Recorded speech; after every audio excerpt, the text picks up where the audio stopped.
The War Between Frogs and Brahma.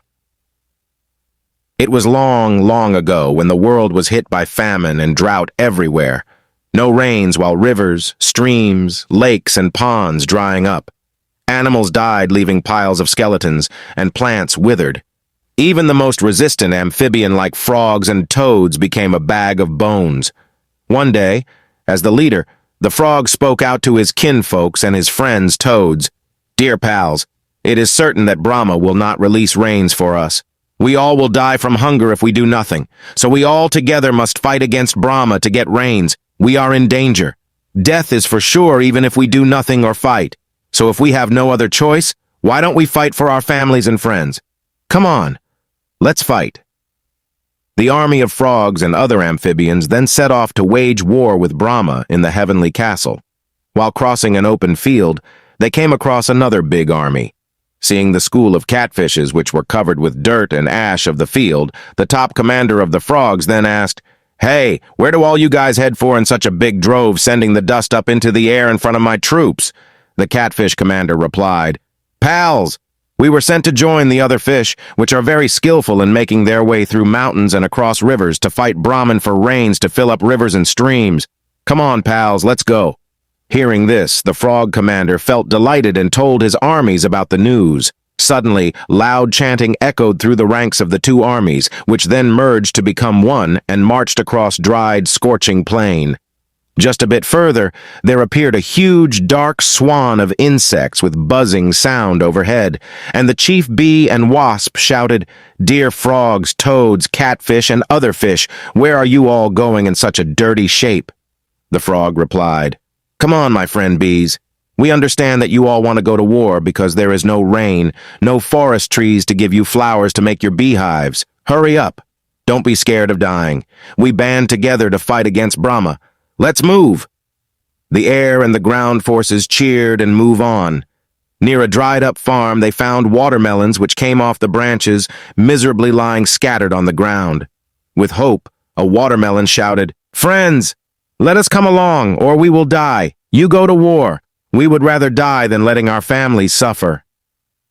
The three any chiefs agreed, and the watermelons then rolled off. Off the field, they got into a forest where almost all of the plants and vegetation withered and succumbed. The army discovered two big rattans at the foot of a dead tree. The rattans asked, "Pals, where are you going in such a drove? Don't you feel pity with your folk plants? Don't you see? They die at the hands of. Let us join you. We feel equally miserable living in such circumstances. We would rather die, so as to win back the life for all lives on the planet." The rattans were then allowed to come along. The army arrived at Brahma's enclave. The frog ordered the bees to prepare for the attack at the front and back gates, the fish which were covered with potash and ash to get into water jars and pots at the back doors and other containers filled with water. The two giant rattans were positioned at the entrance of the castle while the watermelons had to roll low to rest under the seat of Brahma. The army of frogs and toads would launch the offensive. After all were assigned, the amphibian army charged yelling toward Brahma's seat, frightening his celestial soldiers, concubines, and servants out of the castle, only to be doused with ash and potash by the fish, making their sight so dazzled that they did not know which way to go. Worse still, they got stung by bees and wasps so badly that they cried painfully. Brahma could not find the way out, and then asked, "Hey, you bloody guys, where are you all going?" The amphibian replied, "We fight the war." Brahma descended from the seat, failing to look beneath his feet and stepping on a watermelon.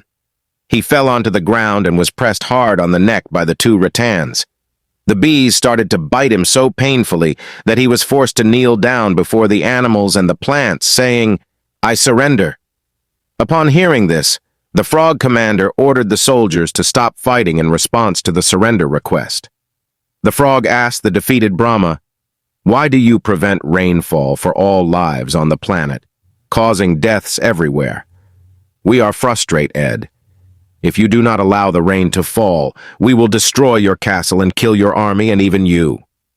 Brahma felt so frightened that he pled with the army of animals and plants. "Dear friends, I am scared. I will provide rains right now. Please get back. Don't be angry." The frog replied, "No.